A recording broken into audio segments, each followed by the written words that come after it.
DB হারুনের বিরুদ্ধে 41 কোটি টাকার দুর্নীতি মামলা।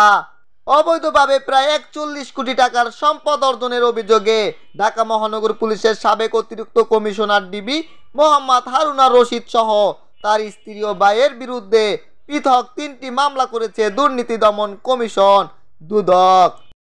মঙ্গলবার ঢাকা সম্মিলিত জেলা কার্যালয় থেকে মামলাগুলো করে দুদক।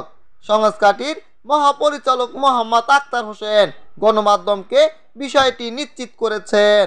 মামলার এজাহারে হারুন রশিদের বিরুদ্ধে 17 কোটি 51 লাখ টাকার অবৈধ সম্পদ, তার স্ত্রী শিরিন আক্তার 10 কোটি 76 লাখ টাকা এবং তার ভাই হারুন রশিদের বিরুদ্ধে 12 কোটি 96 লাখ টাকার অবৈধ সম্পদ অর্জনের অভিযোগ আনা হয়েছে।